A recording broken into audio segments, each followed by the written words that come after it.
connection, even just with other adults. And so I've been doing a few like breastfeeding support groups and just did the Welcome to Motherhood group. So just kind of hoping to hear from other moms about how they're doing.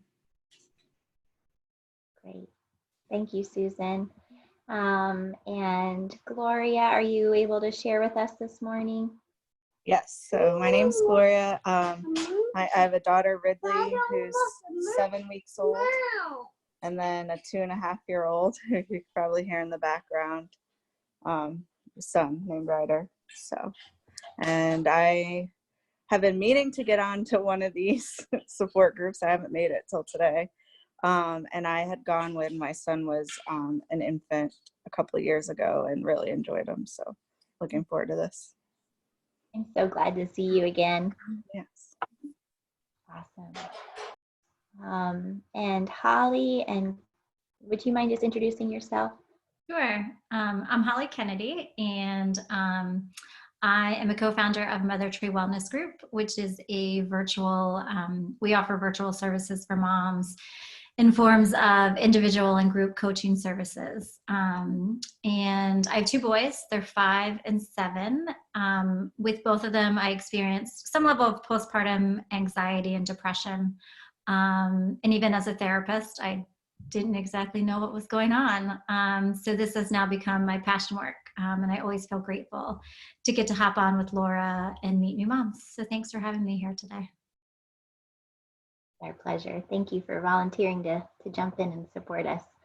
And then Kate, can you introduce yourself a little bit? Oh, hang on, you're muted, Kate. Okay, sure. My name is Kate White, and I'm a body worker. I work really with mothers and babies and adults that have early trauma. I've specialized in pre and perinatal health for over 25 years now, and I run Belvedere Integrated Healing Arts and the Center for Pre and Perinatal Programs here, and I do a lot of support for mothers, and I think mothers are the most important people on the planet, and I do a lot of body work and preparation for birth and helping with birth trauma, and I specialize in helping babies with breastfeeding, especially with body work, and I have a lot of training with lactation, and I have bodywork training, and I have trauma resolution training, and I really think this is some of the most important things to do is to support mothers and babies. Thank you, Laura, for allowing me to be here with you all. Thank you for being with us. It's always a joy to have you, Kate, and for sharing your wisdom with us. We really appreciate it. Okay, well, why don't I guess I'd love for Kate, I know Kate has some great information that she'd like to present, and that might just kind of stir the pot and allow us some time to think of questions that might relate to us personally, especially as it pertains to our babies and our relationships with our partners. So Kate, why don't you start us off, and then we'll jump in with questions. Do you want me to do the PowerPoint presentation? I didn't know that was something. It seemed like you just wanted me to share, but I'm happy to give this little Is that okay with you ladies? Oh. Would that be helpful? Sure. Okay, why don't we do that then? That's great. Thank you, Kate. All right, well, let me get the slideshow going, and sure. It's about 10 slides. And it has a little video in it also that I made.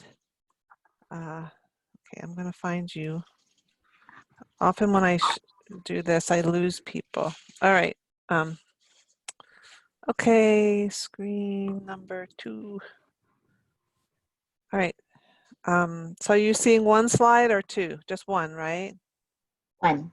Yeah, okay, good. So this is Belvedere Integrated Healing Arts is me, and I have a part of my business called Mother Care, and I just have, like I say, a real passion for supporting mothers and babies, and by way of introduction, I have listed some of my areas of specialty, and so I think I started supporting mothers and babies in 1995, I came back from a career in international health in Africa and wanted to live here in the United States and really support mothers and babies. So I've been doing this for 25 years uh, and just have garnered a lot of education and expertise along the way. For you all today, what I wanted to talk about, Laura asked me to talk about bonding and attachment, and that's just a huge topic, and but I gotta say, it's really, all the health of our people really starts here with mothers and babies. And I think it's our job, for those of us who support mothers and babies, to come around you and really provide care for you, like Laura does. And Charlottesville, I think, is a great place to have a baby. Seems to me like the community here is so welcoming, and the hospitals have these great extensions of their possibilities. So, and their communities are very friendly for mothers, babies. So my topics are just helping you understand that your body is a healing mechanism for your baby. So having you feel good is so important. Um, you're at the top of the pyramid when it comes to care of the family, and often moms put themselves last. So I like to make it really clear that your body is a healing force, and a lot of what's new in helping people understand health is our autonomic nervous system. So we talk about that in terms of self and co-regulation. And that's where we learn as human beings to be in relationship, and that relationship is bonding and attachment. So how can you do that? How can you promote that? And you can even start in utero with that. And so I have a little exercise for us, and then mapping out who's your support, because I mean, that's what needs to happen. For when a lot of moms come see me, I help them map out their layers of support, because that's really key for health of our families. And then I have a little guide to soothing your baby. And I sent Laura a paper that I wrote a long time ago called Soothing the Sensitive Baby, that can also be handed out to you at request. So how you feel is so important. Like your body is a healing force, and in the breastfeeding, or even in the feeding relationship, because not every mom is going to breastfeed, your skin to skin, having there be a connection, your nervous system is in relationship with your baby, and it's a special time of oxytocin and release and connection. If there's been trauma or birth trauma, I particularly work with healing that. But basically, the way you feel in your body, your baby is a hitchhiker on that, whether or not you feel stressed or relaxed, and how are you getting rest and sleep. Like, I work a lot with sleep with families and helping moms feel good in their bodies. So we call that space in between you and your baby the relational field, like how you come into relationship with each other on the outside as well as from the inside out. Um, so the baby's world is the relationship with caregiver, whether it's you or someone else. So supporting mom, dad, birthing parents, is key to the health of our society and to the family. So what if you're not feeling okay? So I just want to invite you to consider yourself like a tree, and just send your roots down into the earth, and take a moment for yourself and just to feel your body. Many moms, their bodies are uncomfortable from birth or even while they're pregnant, which is why body work for them is what I do. And just, you can use your breath to regulate. So I have a little exercise for calming. And right now, what we know is that if you take a breath in and let it out twice as long, that will create a regular heartbeat. So I'm just going to encourage us to try it. So just take a breath in and then out twice as long. And really, there's places in that your body, if you touch it, will really help. It's called where the vagus nerve, which is the longest nerve of our body, innervates different parts of us. And so that starts with the ears. Like I have my headphones on, but just invite you to just to touch your ears. Here, I can stop this so we can do it together. So the first thing is to touch your ears. And then sometimes you can give your ears a little pull. Pull, ears make happy. And then the next step is to touch your jaw, your face. Even though now we're not supposed to be touching our faces, when you're at home with clean hands, touch your face. There are places on your face that feel particularly good to touch, but just touching your face, and imagine that someone you love is holding your face and breathing in and out. And the next step is to touch your throat. This is where our voices, so the quote I have from the previous slide was, we wear our hearts on our, where our hearts on our faces are in our voices. So there's an innervation of the nerves to the voice. Next step is to the heart. This is a simple touch sequence. And then you can touch your heart and your belly. A lot of people hold stress in their belly. And just invite you just to breathe into your belly. And then you can take your hands around to your kidney adrenals and to support your kidneys. And then just notice how you feel after you complete that sequence. But it's just a way of calming and doing sort of a touch sequence for yourself when you're at home, and breathe in and out twice as long. There's a lot of ways that you can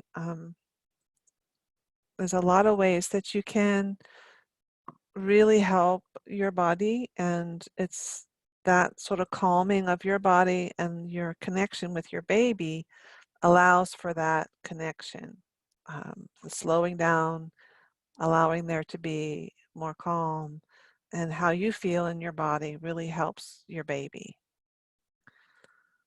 The next thing I would like to invite you to do is to take a love break.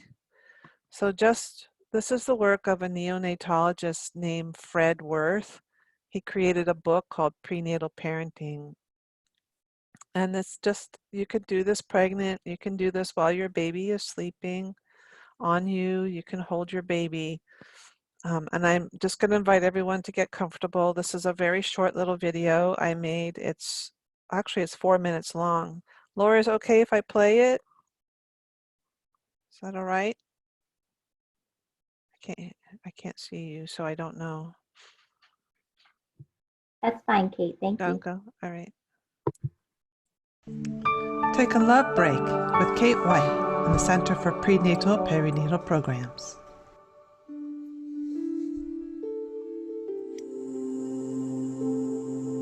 Take some time to relax in a comfortable place and find some music you enjoy that makes you feel good, especially music that helps you feel euphoric, peaceful, joyful, and loving. Play the music so your baby can hear it. And relax by taking several deep breaths while sitting or lying in a restful position.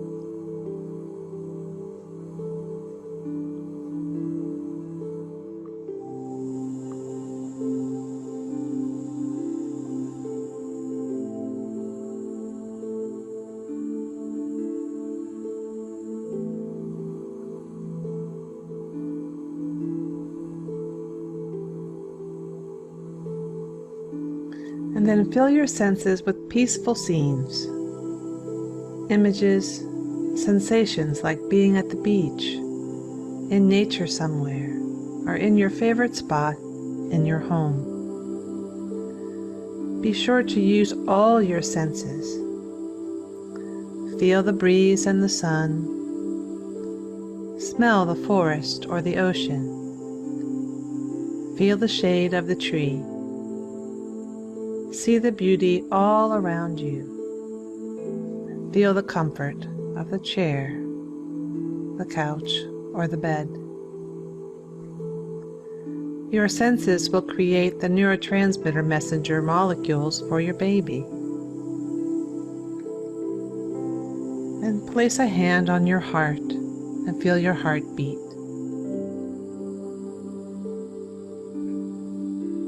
And bring some tenderness into your hand like you're holding a baby animal. And think the words, self-cared for. And then place your other hand on your belly and your baby and communicate to him or her messages of love, welcome, belonging, gratitude, connection, or anything positive you wish to convey, such as, I welcome you. I'm so glad you're here. I delight in you. I can't wait to meet you on the outside. You can rest in me.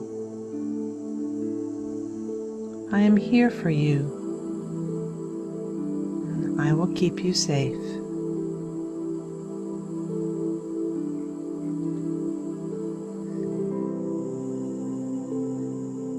You can complete a love break several times a day. You can also do this for yourself, for your other children, or your partner.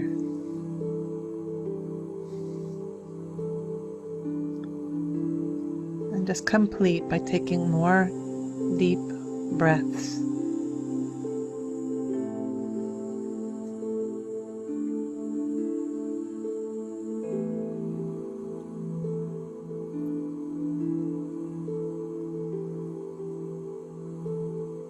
And then just notice how you feel in your body.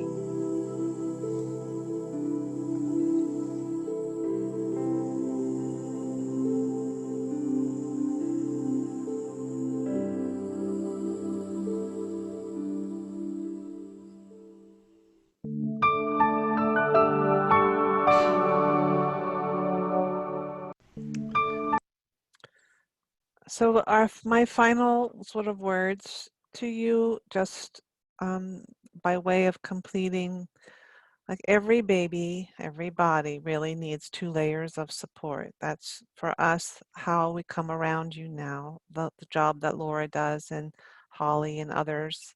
Um, so I like to help moms map out their layers. Sometimes it's good friends, sometimes it's their husbands or other families. And it's just nice to know that this is a natural, normal part of being a family with small children. How is it that you get support?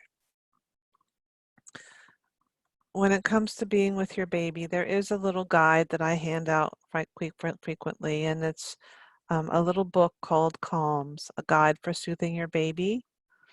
And it can be a real useful tool because listening to crying and being together, especially now in quarantine, if you don't have your usual layers of support, just to give yourself a chance to check in with yourself.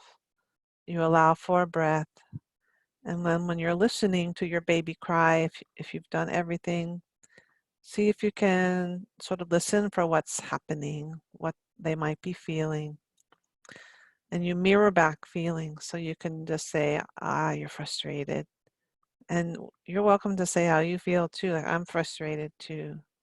Or I hear that you're upset, or I hear that you're angry. Just try and mirror back what you're hearing and see if that doesn't help.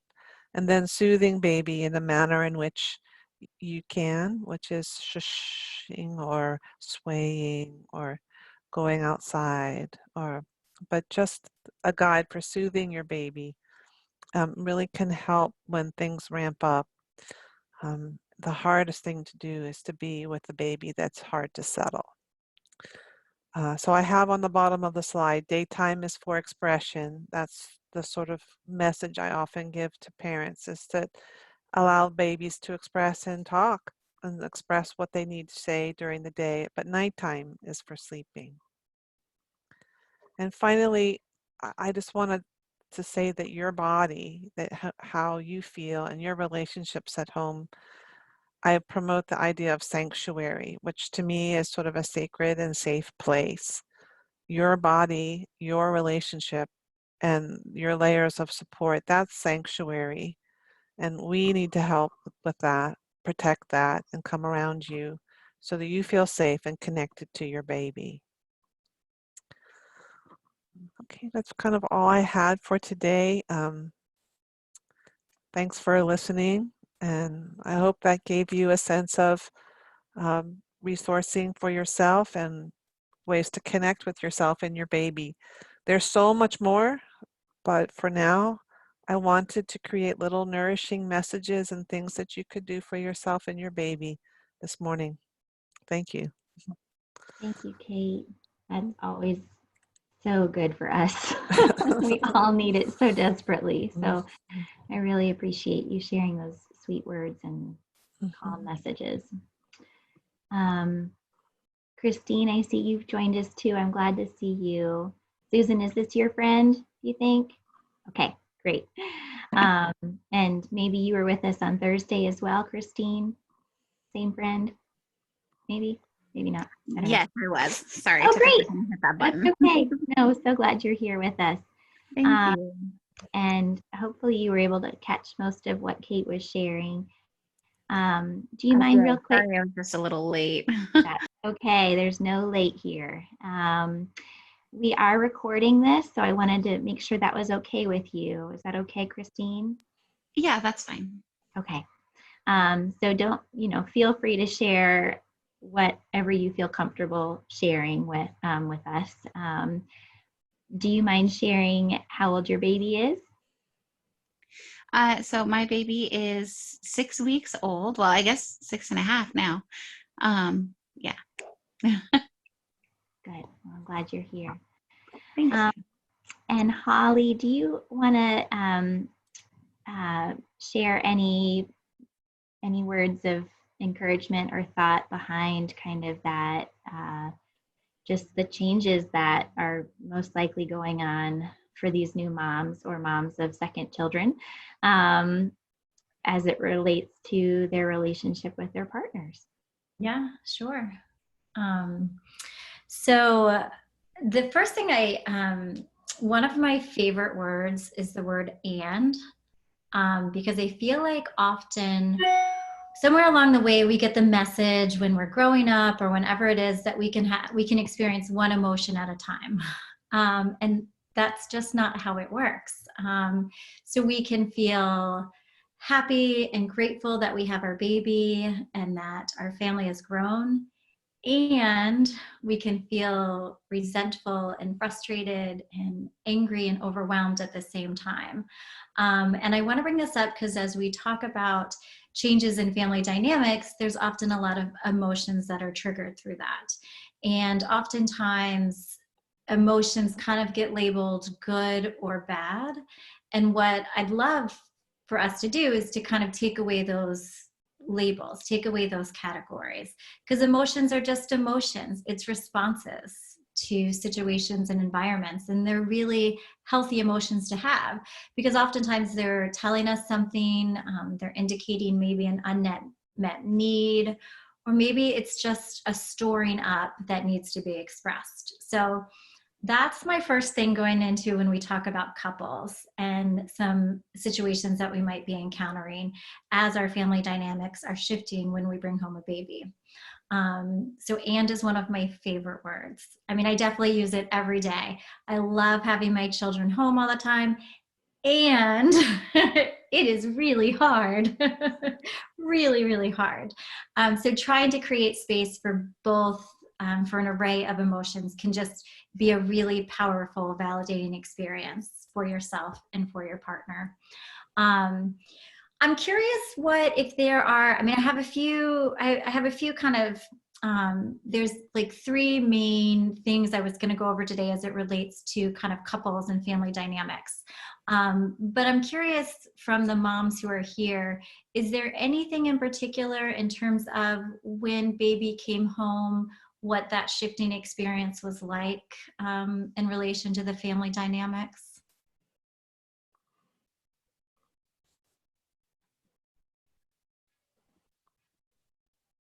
So when my husband and I came home with the baby, my mom was also here for maybe the first week and a half or so. And I have been used to doing, all the housework, cooking, all of that. I love doing that. But obviously I had to start relying on my husband a whole lot more. So I'd say that was probably the biggest dynamic change, is that instead of me doing most of the stuff around the house, he had to just be expected to do more. And now that our baby's 3 months old, it's gotten to the point where I'm starting to, do the dishes or put stuff away. And he's like, oh, I'll get that. And so it was challenging at first. Part of it was me like relinquishing some of the control of the house, I guess, in terms of like tasks that get done. But it's taken a few months, but now he just kind of like falls into like naturally helping out. So it was challenging, but also necessary. Yeah. Mm-hmm. And that's one of the most common themes that we see with kind of the partner dynamics, is there's a shifting of roles that happens as well. And those can be, to be able to have those discussions and for people to be on the same page about those shifting of roles and responsibilities, because oftentimes couples can get into kind of a tit for tat. Who's doing what, or keeping score. And we actually we've been hearing a lot more from moms of children of all ages now that we're home, is couples really being conflicted about keeping score of who's doing what and are we even, and feeling like sometimes there's an unequal distribution of responsibilities in the household. So when you can get on the same page, that can be particularly helpful. But I also think you brought up something really important too, is that sometimes it's really hard for us to give up control of a role or a responsibility. And for some moms, that can almost feel like, am I failing because I can't do this role anymore, or I can't keep up, so I have to ask for help. And it's really important when we can just sort of take a step back and say, no, actually we're a team. And as a team, we're going to just kind of divide up things as it works for our family. But especially for people who like things done a certain way, I may or may not be a perfectionist. So I have a hard time relinquishing control because I like it done a certain way. So for someone else to do it means they're not doing it my way. And so all of those little nuances can come in when we're trying to figure out who is assuming what role or responsibility in the household. Thank you for sharing that.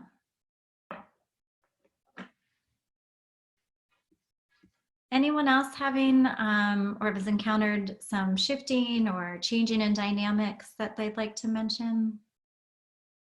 Hi.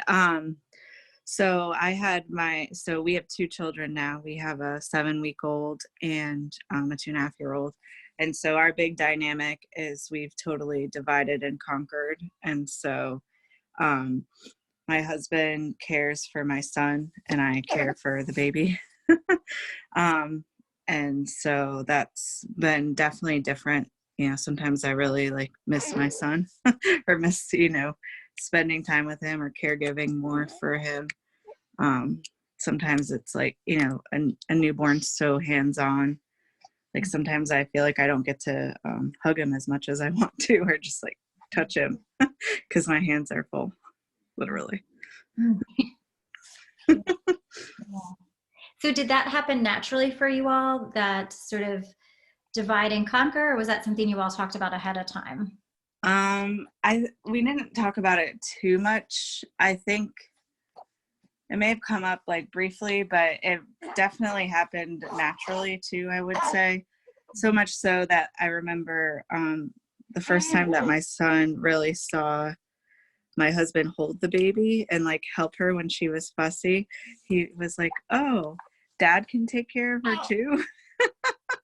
So yeah, I guess it kind of just happened naturally. My son's like really, I think, well attached to both of us.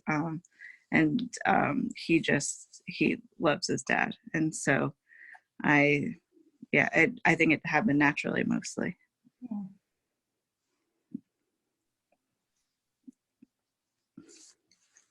What's really cool is that it looks different in every family. And I think it's just so neat how families can work things out. And sometimes it's messy as we work them out, but every family kind of creates their own system for how to do things. And it's important to not get in the trap of watching someone else or seeing how someone else is doing it and thinking, am I doing it wrong? Because it really is no wrong. It's what's working for you and what's working for your family. So I love that you guys both shared sort of how the roles have kind of been divided up, but it might seem and look different for each family. Anyone else? And then if you want, Laura, do you want me to share a few kind of tidbits from like Gottman and some of those fun couples therapists? Okay. I can share something if you want. I noticed that for me, for us, now that my husband is going back and working more, that I have this like internal mental dilemma of, oh yeah, I want him to help me with this thing, but he really needs to like be able to go work, or, you know, I want him to help me with one of the nighttime things. But like he has to work tomorrow, so he needs to get more sleep. And then I have this like sort of mental dilemma where I'm always trying to like find that balance. And for my husband, it's funny because like I think he's having the exact same thing, because he's thinking I need to do more because you know, he like I'm having a hard time with milk production, so everything in our life right now is about like enough milk. So if I'm rested, then I'm able to produce more milk. And if I'm, you know, if I'm like not feeling stressed, I'm able to produce more milk. And also like I'm just still healing from a C-section. So I think both of us are sort of like trying to prevent the other one from working too hard. And I don't think we've really figured it out totally yet, because sometimes we get frustrated at ourselves, like thinking we're not doing enough. It's funny, we never really get frustrated at the other person. It's more like at ourselves. Yeah.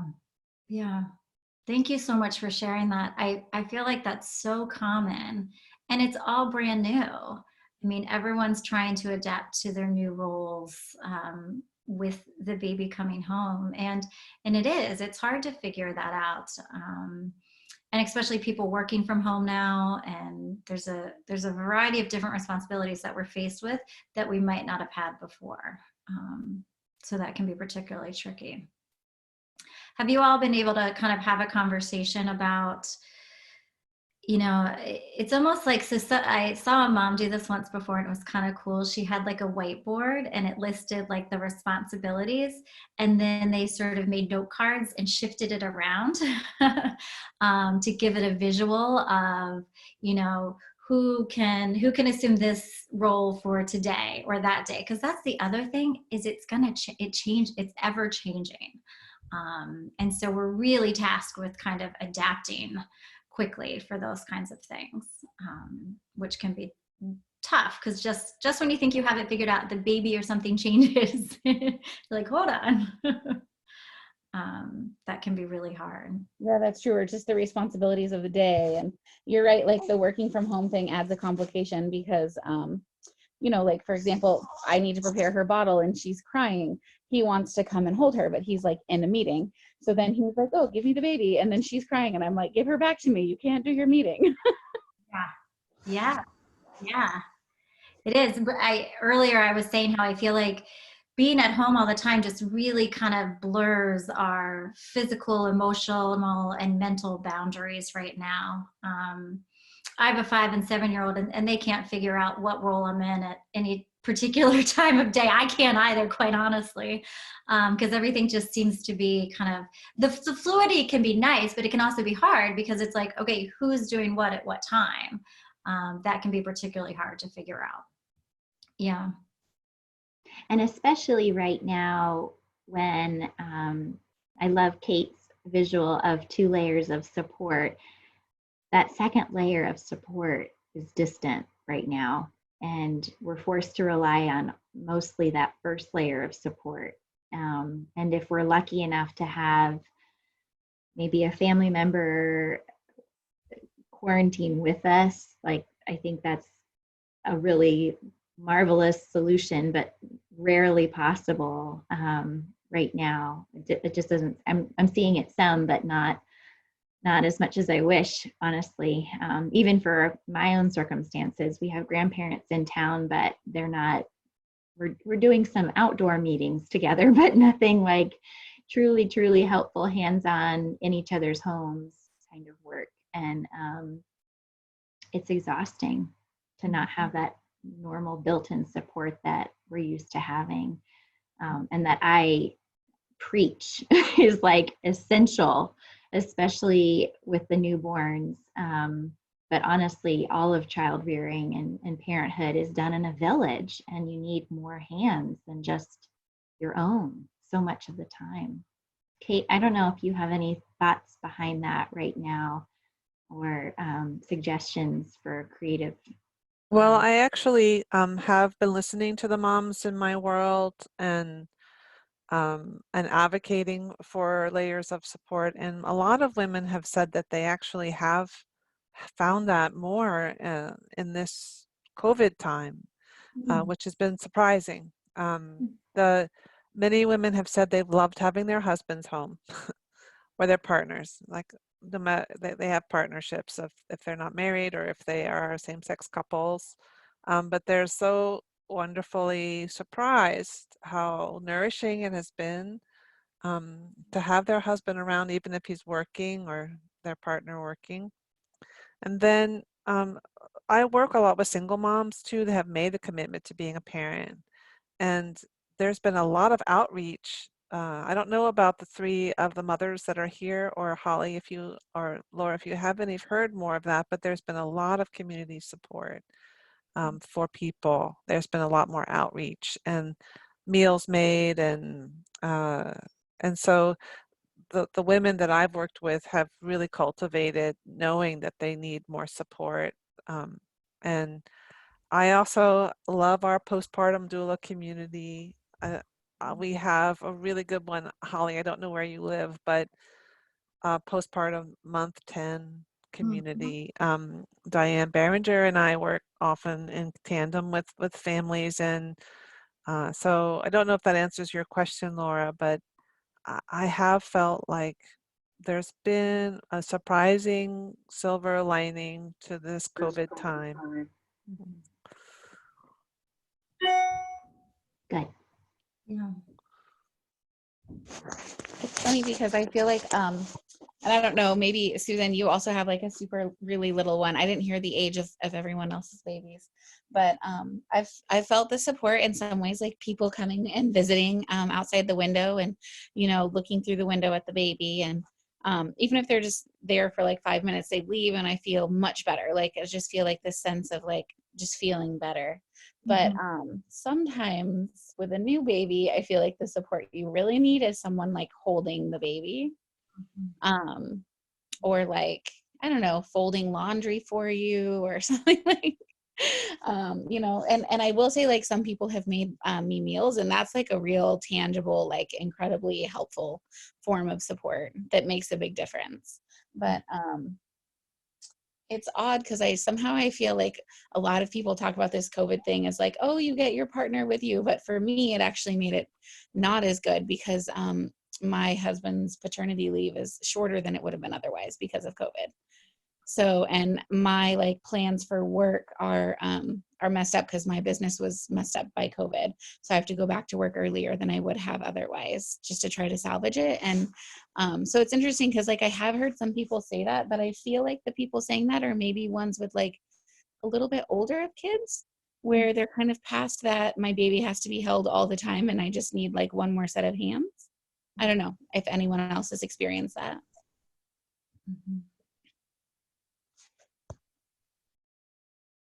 Well, I know that you're not alone in that, Christine, at all. It might not be right here represented in our little small group, but I guarantee that there are lots of mamas that are in that very same spot. Yeah, I agree. I feel like for people who have little ones, that whole thing about crying, being with crying, like you're a system with your baby, and if baby is frustrated, you get frustrated. I mean, we all do. I mean, I think it's programmed into us to soothe the baby. Um, and you just have to really, sometimes you have to hand the baby off so you can calm yourself, or take a little pause, go outside, breathe, jump up and down, go to the bathroom, close the door. You know, I remember those days. I would celebrate. I would get a chance to make soup. You know, I'd be like, this is a major, major deal, because I could. So, you know, I really think that having another pair of hands is essential, and to be isolated with a little baby is not natural. Yeah. So, I do. I often think about kind of that quote of, we aren't made to mother alone. And having a baby feels isolating to begin with, but then to really be in isolation really defines kind of some of what can go along with that. We've also heard from several moms that while it's nice to have their partner at home, they really miss being around other moms who have babies, to just have that shared connection and that shared understanding. Because you can just kind of relate on a, not a better, but just a different level sometimes when you're around other moms who have babies. And so we've heard from several moms that they just miss kind of going to moms groups or seeing other moms and being able to witness each other in that season of life together. Yeah, I live in an apartment townhouse community, and one of my neighbors has twins, and so like if we see each other out on walks, we just kind of wave. But there have been a few times where she's been out on like the big grass lawn, and I'm going out there anyway, so we sit, 10 feet apart or whatever, and chat. But that alone that's happened twice, where I leave that feeling so much better, because it's not the same as us, sitting on the same blanket and sorry, phone's ringing. It's not the same as sitting on the same blanket, or letting our babies interact and stuff. But even just being able to like let my baby see other babies kind of for the first time in her life, that alone is helpful. So yeah, it'll be nice when we can be around other moms and other babies like in person. Yeah. We've also heard that it's hard because our partner is the only other adult in the house most of the time, that our expectations of what we have for our partner, but also have for ourselves, they're not possible. And so people are really having to sort of take a step back and look at, what am I expecting of my partner and what am I expecting of myself? And is it realistic? Because we can also set ourselves up for disappointment by sort of having those expectations that we want our partner to validate and understand what we're going through. And that's just not always possible.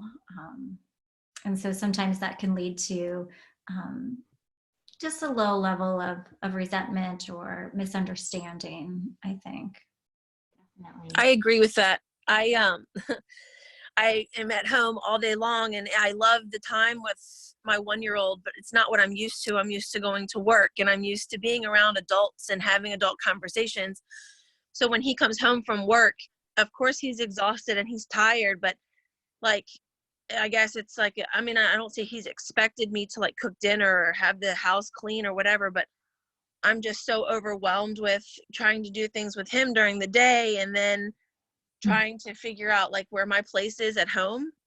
It's just a very different thing. And I guess I resent him sometimes because I want him to come home, and I want him to take the baby because I've been doing it all day long. I want him to feed him dinner because I fed him breakfast and lunch. And I don't know if, I don't know, maybe I'm being selfish and I need to lower the expectation or ask him to lower his. I don't know. Mm-hmm. Thank you for joining us, Janine. It's good to see your face. It's good to see you guys too. I miss you guys so much. Yeah, we miss you too. Something I've done a lot this week with my husband I feel because when I'm at work, he's home doing the kids, and we are trading off every single day. I feel like we're just tag teaming, like ships in the night, often through the day. And several times this week, we've just hugged and I've said, we are doing the impossible right now. And it's just all we can do. Yeah. And the expectations do have to be lowered. But at the same time, it's a lot easier to lower those expectations when you feel like there's balance in shared responsibility. And I definitely see my husband doing his very best to do whatever he can. And he knows that I'm doing my best to do whatever I can. And so when there's that kind of give and take and kind of expectation that we're both doing the very best that we can, it's a lot easier to kind of come together and say, we're doing the impossible, and kind of give each other that space and grace to do it, even though it's not going to be perfect at all. And so Janine, and I know you've got a lot going on. Are you still trying to move? Yeah, it just keeps getting pushed farther and farther back. And I think that's stressful because we will be homeless on June 1st if we don't close. Okay. Yeah, you've got a lot on you right now. Yeah. I'm so sorry. No, it's okay. I wanted to say I can really, I don't know, relate to some of the things that you're definitely feeling. Like, I miss working a lot. I like working. I like using my brain that way. I think being at home is a lot harder. And like, I enjoy it sometimes, but I don't enjoy it all the time. And it's not what I want to spend my life doing every day, all day. And so if I'm having a rough day, I do like call my husband in the afternoon and tell him and say, hey, like when you get home, I need, 45-minute break or an hour or, whatever. I have a 7-week-old. I'll get a bottle ready for you. Like I need some time. Or the other day I was like, I need to go to the grocery store. Like, I know you could do it, but like, I want to go. And so we do have those conversations so I can get a break because I need one. Well, that's smart. I should probably do that because when he comes home, he's walking into a disaster sometimes and he doesn't know it. So maybe I can give him a warning. So yeah, warnings go a long way in my house. I'd never thought about that. So that is a great idea. He's actually over here shaking his head. Yes. Yeah. There's, for anyone who likes Brene Brown, and Laura, I can send you the link. She did, she has a new podcast, Unlocking something, but she did one on this idea of a gap plan. So that sometimes when you think about a relationship, you think about like 50-50. But that for some, Janine, it made me think of this because, when your husband comes home, you're probably at like a 20 or 30. Your husband comes home, he's at like a 20 or 30.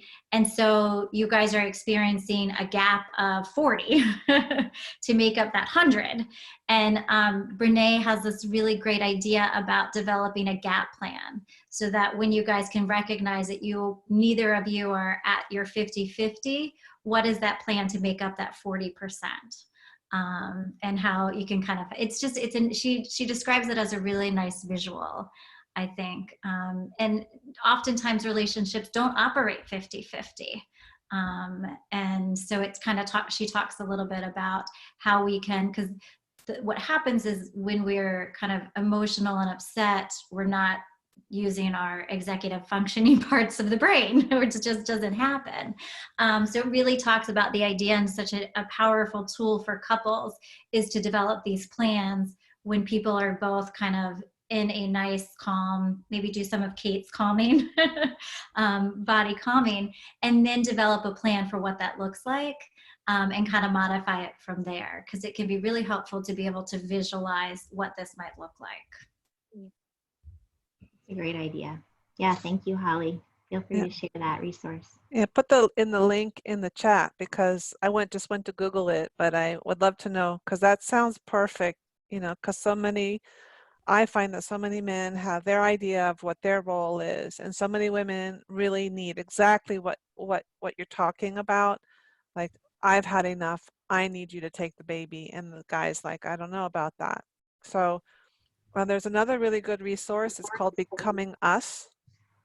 I think it's 7 or 8 steps to becoming a family that thrives. It's a really good book. And that also talks about having realistic expectations and involving your partners in care.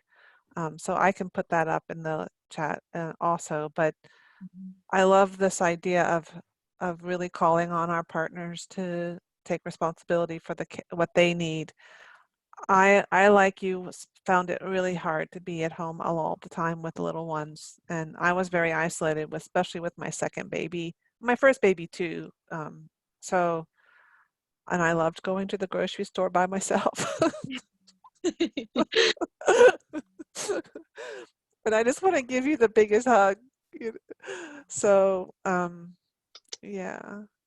Thank you, Kate. And when I saw you, I want you to know that the first time I met you, Eli was probably 2 months old, and you showed us the massage things with him. And I find myself when I'm getting angry or getting upset or whatever, I literally can hear your voice, like, just talk to the baby, tell the baby in a calm voice, like, it's okay, I know you're upset or whatever. And I do that, and he just so acknowledges that if I'm calm, then he's calm. If I'm upset, he can see it, and it's just crazy to me. So I just want to tell you thank you for the guidance that you gave me that day, because I clearly hear your voice even after a year. Thank you. You're welcome. As you say that, it also it kind of makes me think of, wouldn't you like to hear that as well? Like have a partner or someone validate that, like, I see you're upset, I understand. Like, I feel like we could all use those words sometimes. I agree. Just to be seen and witnessed, I think. Powerful. Yeah. Mm-hmm. And not to feel like a project to be fixed either. I know that's a common struggle that our partners are dealing with, that they want to help and they want to fix the problem. And sometimes all we need is to be heard and seen and validated for what we're feeling. Yeah, words go a long way. They resonate with you, whether they're positive or negative, they resonate with you. So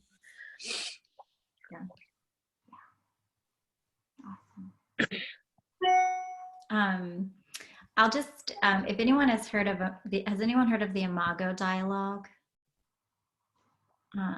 It's a really cool, I'll type it up in here and you can just look it up and you can see, but it's kind of, when we were talking about the idea of being seen and heard, it's a type of couples therapy where it's a pretty prescriptive way that you communicate with each other. So like, I would say, I've been feeling upset when you come home from work and just sit down on the couch. I would love to be able to do that.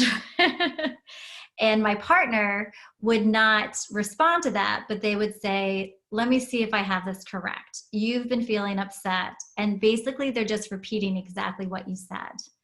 And then takes the next step of, I'm wondering if that's the way you're experiencing, if you could be feeling blah, blah, blah.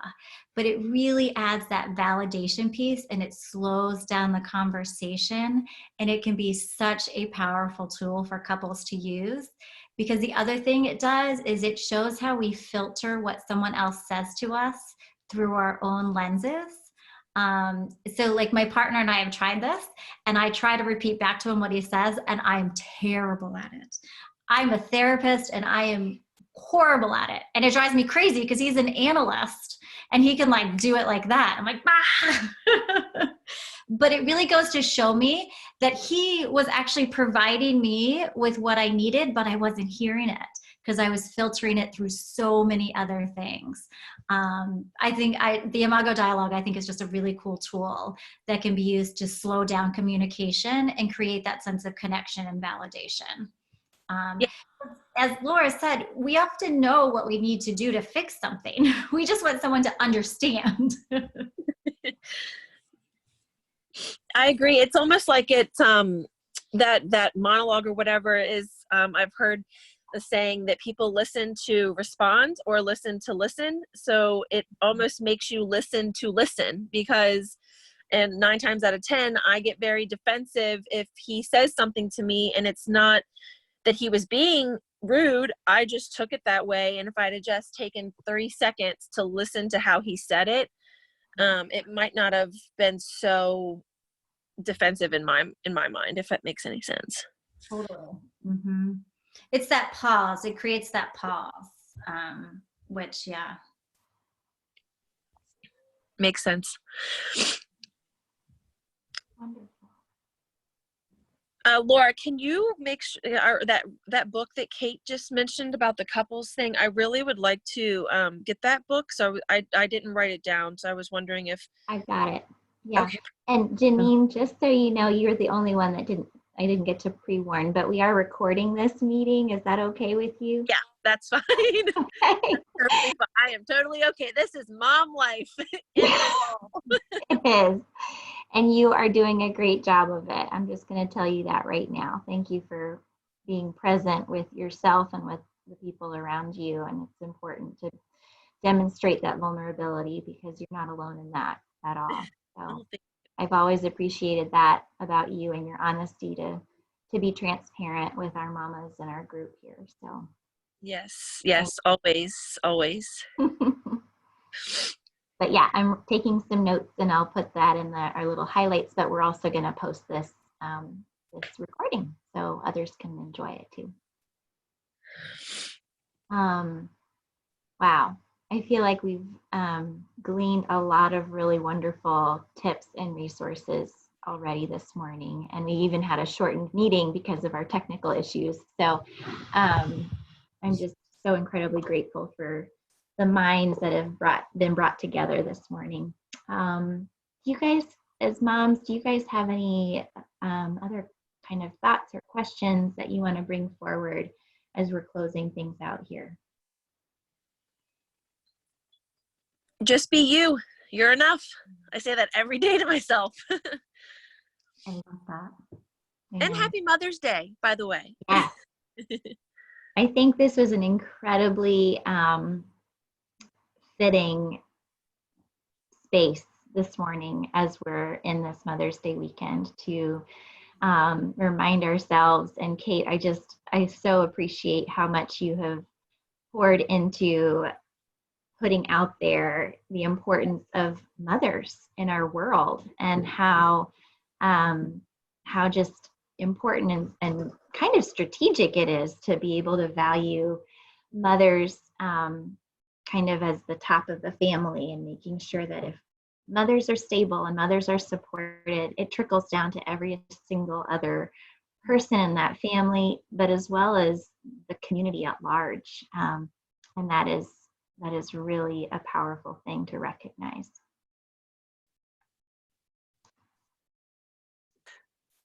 I read a quote a while ago from Stephen Gyllenhaal, who said his job was to be protective and present and helpful and a layer of support to his wife. They made the movie in utero.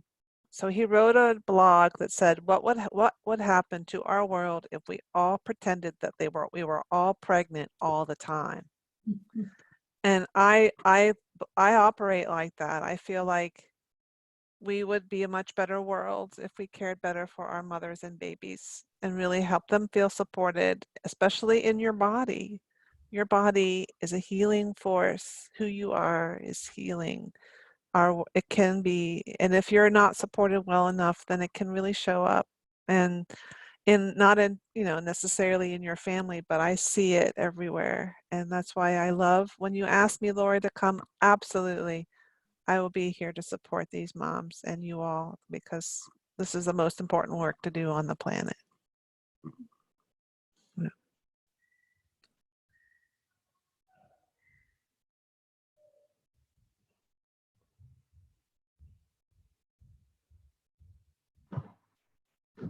I think that's a really, I think this is a wonderful way to end our time together, to quite honestly, unless anybody else has other words to share. But I think this idea and just kind of maybe mantra, we could say it, just that mothers are the most important. And it's so common, as Kate said at the beginning of our time together, that we put ourselves at the very bottom of the totem pole most frequently. And we put ourselves last because we're constantly caring for the people around us. And that is, it's valuable.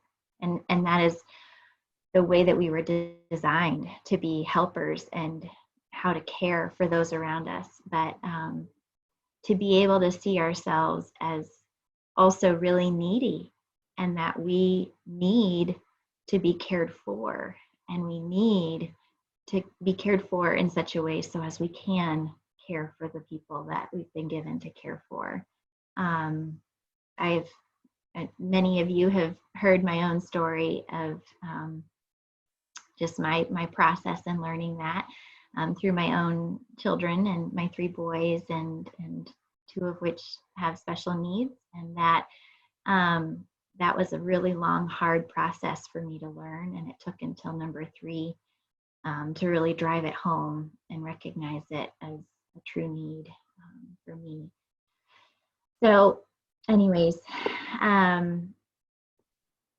yeah, I want to wish you all a very special Mother's Day, and how this is a first Mother's Day for Christine and for Janine. No, wait, Janine, it's not a first Mother's Day. This is number 2 for you. For Susan, Gloria, this is number 3 of being a mother for you. I just think it's so special, and give yourselves permission to allow yourself to be loved this weekend. Yeah. And maybe that means lowering the expectations, not doing things perfectly, lowering what Mother's Day might even look like for you. But whatever it looks like, let's just accept it where it is and allow ourselves to be loved in it. I think that's a powerful thing.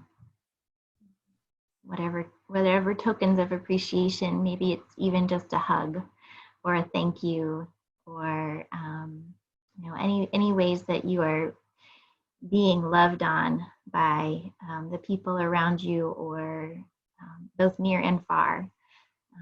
Receive that with open hands. Welcome it. You're doing really beautiful and impossible work right now. Thanks for getting the group together today. Absolutely. Thank you. My pleasure. And thank you so much, Holly and Kate. I just am so grateful for your partnership with us in caring for these moms of our community. So Thanks for having us. Yeah, it was thank you all great. so much. And we wish you all a wonderful Mother's Day weekend. Thank Okay. you. Goodbye, everyone. All Take right. good care. Mother's Day. Bye. Have a good day.